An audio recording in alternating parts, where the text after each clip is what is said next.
Welcome to the Great Detectives of Old Time Radio. From Boise, Idaho, this is your host, Adam Graham. If you have a comment, email it to me, box13@greatdetectives.net. Follow us on Twitter @Radio Detectives and become one of our friends on Facebook, facebook.com/Radio Detectives. I do encourage you to pick up my book, Slime Incorporated. It's my first novel. Now we've got 12 reviews on Amazon and a 4-star rating. It's available as an audiobook, an ebook, and a paperback. And all of my books, ebooks, and audiobooks are available at store.greatdetectives.net.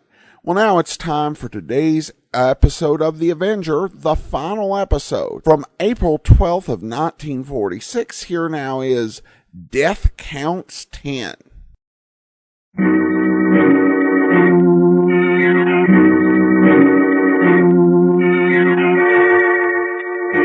The Avenger. The road to crime ends in a trap that justice sets. Crime does not pay.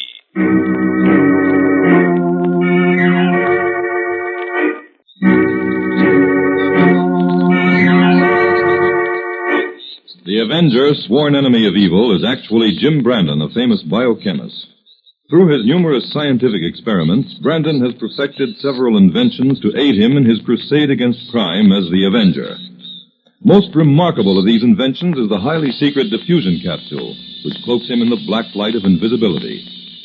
Brandon's assistant, the beautiful Fern Collier, is the only one who shares his secrets and knows that he is the man the underworld fears as the Avenger. And now, The Avenger and Death Counts 10.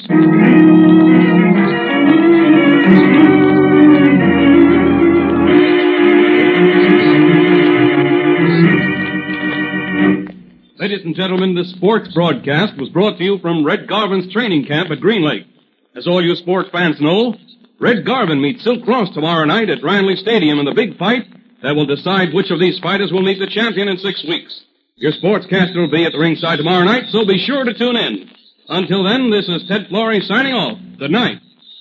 Okay, we're off the air, fellas. All right, Red, let's go to work. How about the heavy bag for 10 minutes? Some luck, I call this, Jim. We drive all the way down here to Green Lake to watch Red Garvin work out and run plumb into a radio broadcast we could have heard at home. Take it easy, Inspector. Red's going to punch the bag a little for those sports riders. That'll give us a pretty good idea of the shape he's in. This way, Inspector. This Red Garvin can't be much of a fighter, Jim. Silk Ross is an 8-to-1 shot to knock him out tomorrow night. Well, Red is a great slugger, and he has plenty of heart, but he throws away too many punches. Silk Ross can outbox Red. There's very little doubt about that. Yeah, there he is over there. Oh, yeah, he's got a good hook, too, you know. Red looks pretty good at that punching bag. Yeah, he does. But it's not too hard to get the range of a punching bag. No, I guess not. Listen, Inspector, you don't have to beat around the bush with me. I know why you're down here at Green Lake. Yeah, why? Because too much smart money in town says Silk Ross is a cinch to flatten Red. And there's even a rumor making the rounds that says Red has been fixed to throw the fight. Yeah, you're right, Jim. The boxing commissioner sent me down here to take a look around. Well, let's find Red's manager, Jack Hogan. I know Hogan pretty well. We can ask him a few plain questions. Where do you suppose Hogan is? Well, I saw him going toward the house a few minutes ago. Here, it's this way. Say, Inspector. Isn't that fellow going toward the gate Doc Vaughn, Silk Ross's trainer? Yeah. Now, what do you suppose Doc is doing here in the enemy camp on the eve of the big battle? I don't know. But I'm certainly going to ask Jack Hogan about it.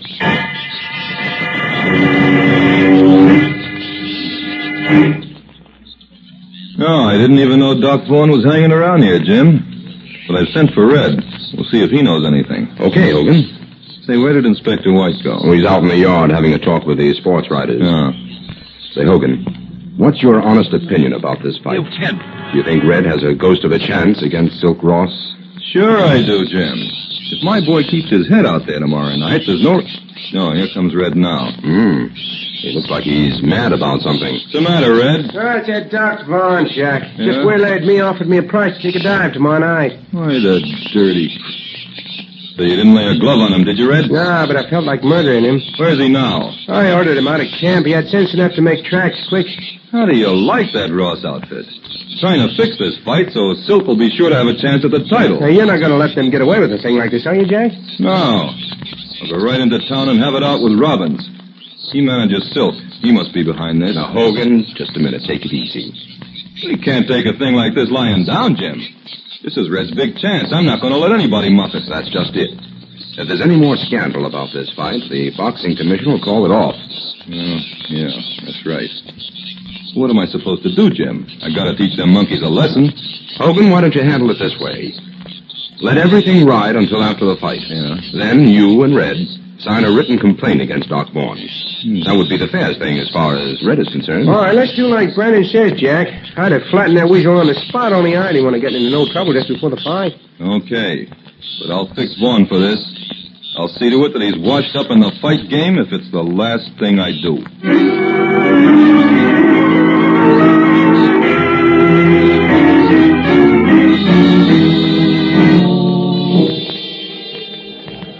Gosh, Jim, this stadium is packed. Yes, Fern. Even though Ross is the heavy favorite, this fight seems to have caught the imagination of the public. And these are wonderful seats, right next to the broadcast mic. Oh, here comes Ted Florey. I guess it's time for the main bout. Hello, Ted. Hi, James. Fern. Say, by the looks of the gate, you'd think the odds were even, wouldn't you?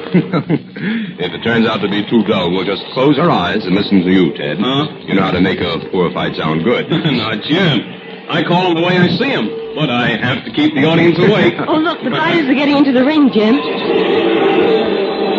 Which one is Red Garvin? Oh, the red-headed one in the purple trunks. They look about the same size. Yeah, well, Silk Ross has a longer reach. Oh, look, Jim. That messenger just gave Silk Ross a white fox. What? Why, it's an orchid. Jack Hogan always presents Red's opponent with an orchid just before a fight. But why? Well, Hogan thinks it lowers their morale. You know, fighters are terribly superstitious. Well, evidently Silk Ross isn't. Look, he's pretending to smell it and making a face. Ladies and gentlemen, this is Ted Florey speaking to you from the ringside at Ranley Stadium. In just a moment, Red Garvin and Silk Ross will meet here in the ring in a 15-round bout to decide which of them will become the challenger for the heavyweight title of the world. In the meantime, let me take this opportunity to say a few words about my sponsor, who brings you this exciting blow by blow. Now the gloves have been examined, the fighters have been introduced, the ring is cleared, fighters are in the corners waiting, and there goes the gong for the first round. Fighters come out of their corners, charge into each other in the middle of the ring.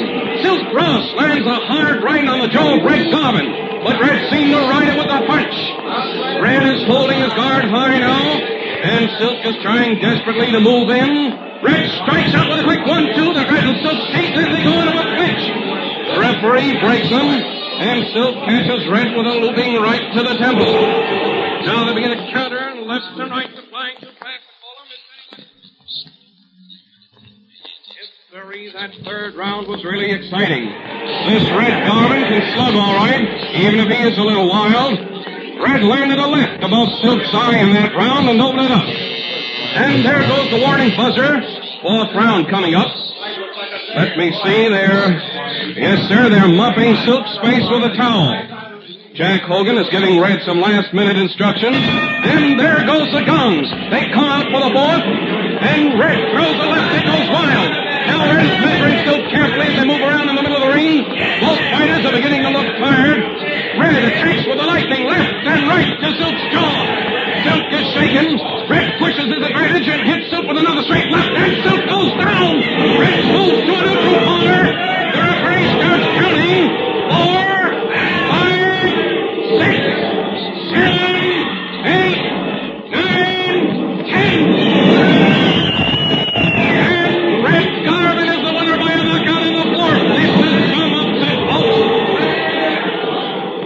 Ross is still unconscious. They've taken him to his corner. Everybody is standing by while the doctor examines him. Let me see, there's about half a dozen policemen who moved into the ring. And Jim Brandon, who was sitting here beside me a moment ago, has just crawled in through the ropes. Just a minute now. There seems to be something wrong in there. Wait a minute. I'll have it for you in a moment. Now, what is it, Joe? What's wrong out there? Yes, ladies and gentlemen, a terrible thing has just happened here. Silk Ross is dead.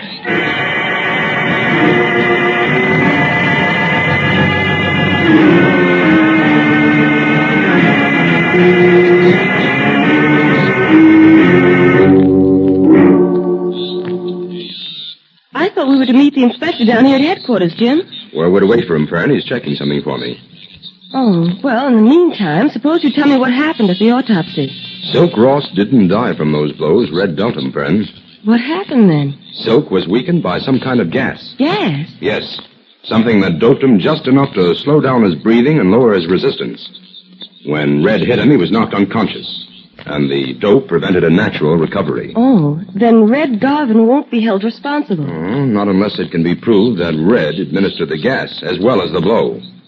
So far, we haven't been able to determine what kind of gas was used, and therefore we don't know when it was administered or how. I don't see how Red could have done it, Jim.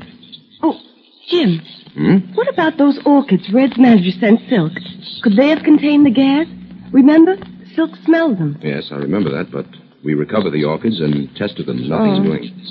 Well, it seems to me that Red and the men in his corner were the only ones who had a motive for killing Silk. They seem to be the only ones who are betting heavily on Red to win. We're not sure about that yet, Fern. Ah. Hello, Inspector. How'd you make out? Well, Jim, Doc Vaughn placed big bets on Red to win. That looks bad. Doc tried to bribe Red to lose. Red refused.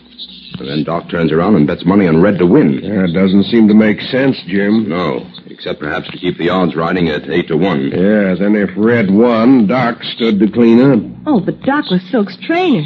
Surely he Stranger wouldn't... things than that have happened in the ring, Fern. Come on. Doc Vaughn has some explaining to do.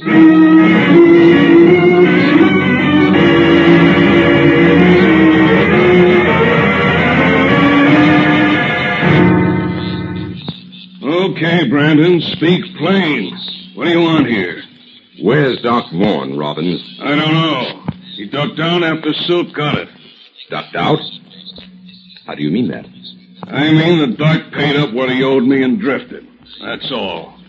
Any idea where he went? No. Why should I have any idea where he went?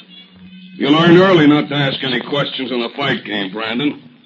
Doc probably mope around in the sticks for a year or two until he comes across another good boy like Silk. When that happens, then I'll hear from him again. I suppose Doc paid off what he owed you with some of that 8-1 money he won on Red Garvin. What's that? You heard me.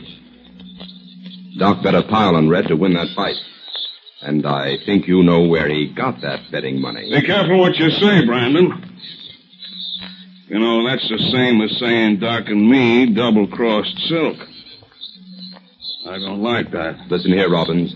Somebody double-crossed Silk Ross. And I don't intend to stop until I find out who it was. Well, then why don't you go to work on Jack Hogan? His fighter gets a chance at the title now that Silk's dead. Why are the cops laying off of him? Because so far, this case is wide open. We have no more right to suspect Hogan than you. Hogan had plenty of money on Red to win, and Red bet heavily on himself, too. How do you explain that? And all the smart money was on Silk. Win or lose, a fighter is always willing to bet on himself. Yeah, maybe. But a smart manager like Hogan isn't. You better go to work on that angle instead of snooping around here. I said the case was still wide open, Robbins. Well, if you think Doc or I had anything to do with Silk's death, and you're crazier than I give you credit for. Why should I want to kill off my own fighter when he was a cinch to beat Red anyway and get a crack at the title in 6 weeks? If money was the motive for Silk's death, he had to be killed while the odds were on him. In the title match, the odds would have been on the champ. Listen, if you could prove anything like that, you wouldn't be standing there yapping about it. That's right. I'll keep you posted, Robbins. In the meantime, we'll expect you to cooperate on this case. Sure. Otherwise, you can count yourself out of the fight game for good.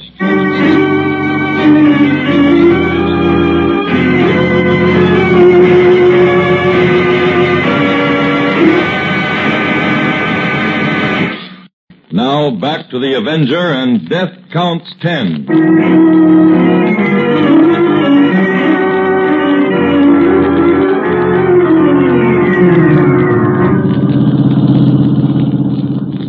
Is that Red Garvin's training camp just ahead there, Jim? That's it, Fern. It looks rather deserted. Why did you want to come out here, Jim? Well, the inspector called and told me to drive down right away. I don't know what's going on. Well, here we are. Oh, and there's the inspector at the door. Hello, Inspector. Hello. Come right in, Jim. We're waiting for you. Right. Want me to wait outside, Oh, Jim? no. Come along, Fern.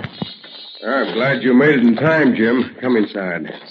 What's going on here, Inspector? Doc Vaughn called me and told me to meet him out here. He's promised to spill some information that'll wind up this case. It's a frame-up, Jim. That's what it is. How do you mean, Hogan? It's Doc Vaughn business. Why should he pick my camp for his confession? Why didn't he go to see the inspector at headquarters? We'll ask him that when he arrives. He must have some reason for it. He's just trying to get Red and me in wrong, that's all. Where is Red, Hogan? He's at his hotel in town. Well, I got some work to do in the office. Call me when you want. I'll do that. Hogan's right about Doc coming here, Inspector. That doesn't look good. Yeah, maybe it doesn't, but there could be an angle in that. Well, what? And maybe Doc Vaughn intends to tell us that the killer of Silk Ross is right here at Green Lake. You mean Hogan? Yeah, both Hogan and Red are still on my list of suspects. Inspector! Brandon! Come here, quick! What's up now? It's Hogan. He's calling from the porch. What is it, Hogan? What's happened? Look, Inspector. What? Why, it's Doc. What happened to him? I don't know. I found him in a heap right here at the door. Take a look at him, Jim. Right. Doc Vaughn is dead, Inspector.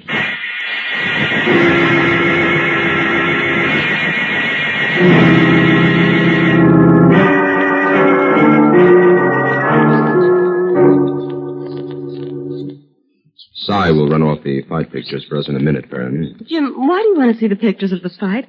I thought the case was just about solved now that the inspector has arrested Jack Hogan for the murder of Doc Vaughn. Oh, the inspector and I don't always see eye to eye, Fern. Well, isn't it reasonable to suppose that whoever killed Doc also killed Silk?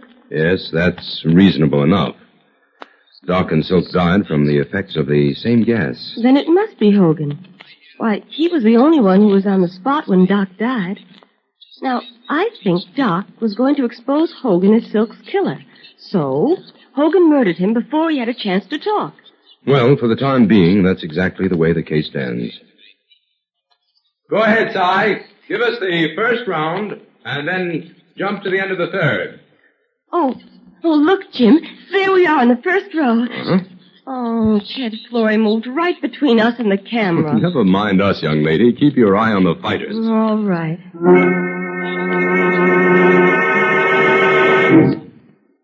Nothing strange happened in that first round, Jim. No. Okay, Cy. Now give us the end of the third and what there was of the fourth. Got that in slow motion. Watch closely now, Fern. Silk seemed all right until the beginning of the fourth. There. That was the blow that cut Silk's eye at the end of the third. Now, watch Doc and Robbins go to work on that cut when the round ends. It seems strange to watch these pictures without sound. There's the end of the third. Gosh, Doc and Robbins don't lose any time, do they? No. Doc is pouring disinfectant on Silk's eye. Robbins has the bandages ready. Doc applies the bandages, Then Robbins holds a wet towel over Silk's face. while Doc applies ice to the back of his neck. Then Silk comes out for the fourth round. Why, Silk seems a little groggy, Jim. Yes, even before Red laid a glove on him in that round. Now they're in close. Look at Ted Flory, Jim. He's so excited he's almost inside the ring. Red hits Silk with a left and a right. Another left. Silk goes down. Okay, Cy, that's all. Thanks a lot. Well, did you find out anything, Jim? Yes, I think I did, Fern. Now all I have to do is go to work and try to fit together the evidence so that it will stand up in a court of law. And that won't be easy in this case. Come on.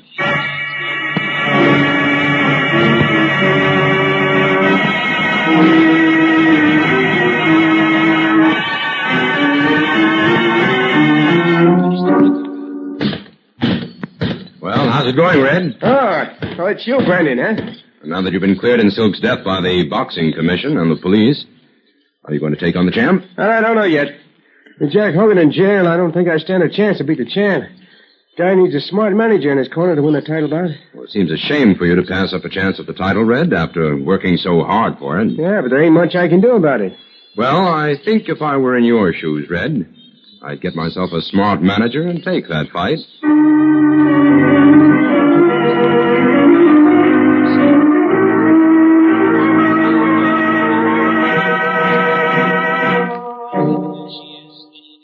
Well, what do you want with me, Mr. Robbins? I sent for you, Red, because I hear you're looking for a manager. Yeah, I am. Well, how about me, Red? If you and I can get together, there's no reason why we can't grab off that title for you. I don't know, Robbins. After what's happened, it don't seem right somehow for you and me to hitch up. Why not? You're a fighter without a manager, and since Silk's gone, I'm a manager without a fighter. Seems logical enough to me. You think I got a chance to take the chance? Sure you have. If I'm in your corner. I've been studying the champ's style for 2 years. He's got plenty of weak points, Red. He'd be a sucker for that straight left you showed in a fight with Silk. Well, if I do tie up with you, Robbins, it'll only be for this one match. As soon as Hogan gets out of trouble, I go back to him. Sure, Red, sure. When you're champ, you can do whatever you want. Is it a deal? Okay. I guess Hogan wouldn't want me to pass up this chance for the title. I'll say he wouldn't. Okay. I'll see you at the camp tomorrow, kid. We'll go right to work.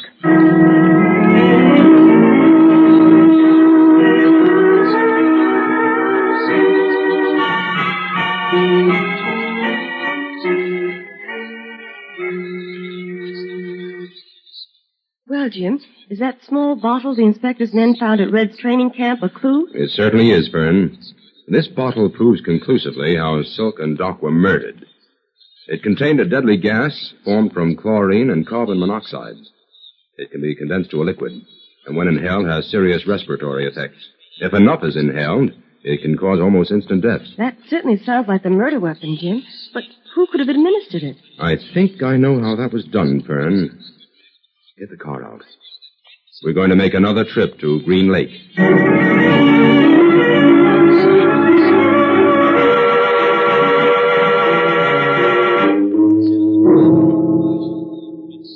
Jim, every time we come out here to Red's camp, Ted Flory is here. I didn't know sportcasters had so much time on their hands. Well, Red Garvin is news now, Fern. He's in the big time at last. Well, have you heard the news, Jim? What news, Inspector? Hogan's been released on bail. Oh, you don't say. Is he here at the camp? Yeah, he's in Robbins' office now.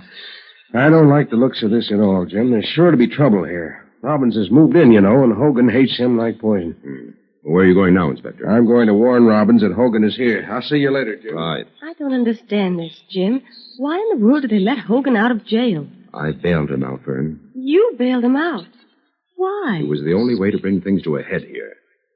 Fern, you go over there and talk to Ted Flory for a while. Where are you going, Jim? There'll be fireworks in the office within the next few minutes, Fern. And I think the Avenger should be there to see them.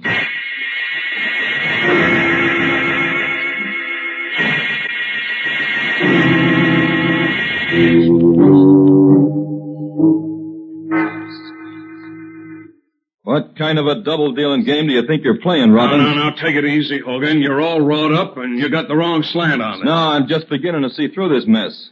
The minute I was out of the way, you stole my fighter from me. Look, I was doing Red a favor, that's all. We figured that's the way you'd want it. After all, you couldn't do Red any good in jail. Wait a minute. What was that noise? I don't know. It seemed to come from that open window. Just a minute now. I'll see what... There's nobody here. Hey. What's the matter, Hogan? You look wobbly on your pins. Yeah, I'm all in, I guess. I haven't been able to eat or sleep for days, worrying about Red. Yeah. Well, you better sit down. Thanks. Here. Just take a whiff of this. What is it? Smelling salts. Take the cork out and inhale. Very deeply. Don't open that bottle, Hogan. Who said that? Who's in here? It's the Avenger, Robbins. And I've got the goods on you at last. The Avenger? Hogan, deliver that bottle to Inspector White and tell him to come here at once to arrest Robbins for the murder of Silk Ross and Doc Vaughn.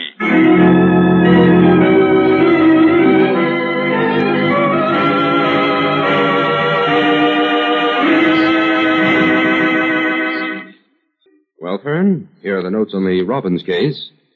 Will you type them up for the inspector, please? Yes, sir. You know, I'll be glad to get this case in the record book and out of the way. Yes, it was pretty unsavory all the way through. Even though Robbins didn't intend to kill Silk, he did intend to weaken him and throw the fight so Red would win. And Robbins and Doc could clean up a small fortune. Doc was the one who hit on the idea of the gas, wasn't he? That's right, Fern. Then Robbins killed Doc because he was going to confess. Yes. Robbins had Doc trailed every minute after Silk's death, and he was waiting for him when he arrived at Green Lake. He gave Doc the same gas treatment he'd given Silk. But in his excitement to make a quick getaway, he threw away the telltale bottle. But, Jim, if Robbins and Doc knew Silk was going to lose the fight, why did Doc try to bribe Red to throw the fight? That wasn't necessary. That was merely a way of making sure Red would fight doubly hard.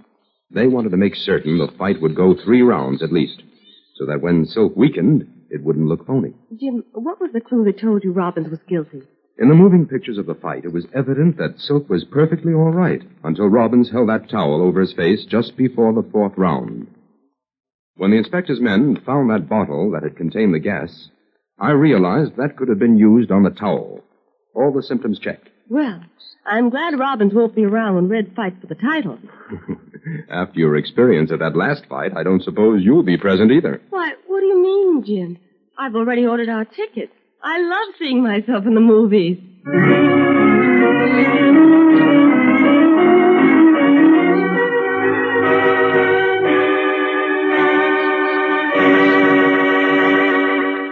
All characters, names, places, and plots used in the Avenger program are fictitious. Any similarity to persons living or dead is purely coincidental. This is a thought. A thought. A thought. Remember, listen for another adventure of... The Avenger.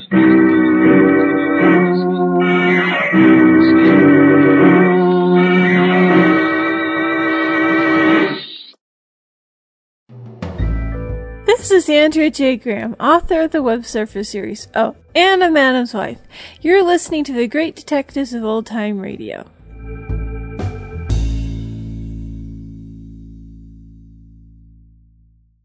Welcome back. Well, once again, the Avenger gives us a fairly good mystery. And of course, we do see these sort of stories around the boxing matches fairly frequently. It seems like every other show digs into this world of corrupt boxers or corrupt promoters or corrupt managers. So probably one of the less outstanding episodes of the series. Overall thoughts on the Avenger. Well, it begins, I think, with a very interesting premise, but the invisibility is rarely necessary to actually solve the case. What I do think works about the series is the cases themselves. They're above average in their crafting, and I think the mysteries are fairly engaging on an intellectual level, and there are a few exceptions. But it was an interesting series, and I think that it's a... And I just truly hope that you've enjoyed this. Less the issues some had with the theme music. Or not the themes, but the incidentals. Alright, well, listener comments and feedback now. And we have this from Lisa. She emails in, I listened to your podcast and enjoy it immensely. I also enjoy your book and movie TV show reviews. I don't have cable, only Antenna TV and Amazon Prime.